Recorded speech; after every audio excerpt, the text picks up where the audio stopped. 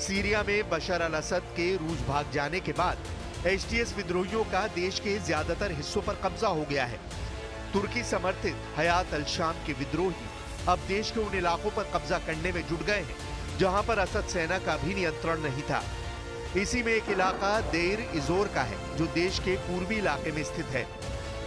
इस रेगिस्तानी इलाके पर कब्जे के लिए एचटीएस विद्रोहियों ने अमेरिकी सेना के समर्थन वाले कुर्द विद्रोहियों से जोरदार लड़ाई लड़ी और कब्जा कर लिया। सीरिया का यह इलाका न केवल विद्रोहियों बल्कि कुर्दों और अमेरिका के लिए बेहद महत्वपूर्ण है। असल में सीरिया के इस इलाके में बहुत बड़े पैमाने पर कच्चा तेल निकलता है जिसे सीरिया का काला सोना कहा जाता है। उसे भी कमांडर जुलानी लूटने में जुट गया है। सीरिया के इन इलाकों का पूरा नियंत्रण अब अमेरिका के समर्थन वाले कुर्द विद्रोहियों के पास था, लेकिन अब एचटीएस ने बाजी पलटनी शुरू कर दी है। यानी तुर्की ही सीरिया में मचे कोहराम का मास्टरमाइंड है। जुलानी पर $1 करोड़ का इनाम, इजराइल पर करेगा कब्जा। हालांकि अमेरिका और तुर्की तो एचटीएस की जीत से खुश हैं, लेकिन इजराइल काफी सतर्क है। असल में इस्लामिक चरमपंथी संगठन हयात तहरीर अल शाम यानी एचटीएस का मतलब है लेवंत की मुक्ति के लिए संगठन। आईडीएफ के पूर्व ऑपरेशन प्रमुख इसराइल जिफ का दावा है कि एचटीएस यानी लेवंत की मुक्ति के लिए संगठन का मिशन है सीरिया, लेबनान, जॉर्डन और इजराइल को मिलाकर एक नया इस्लामिक देश बनाना।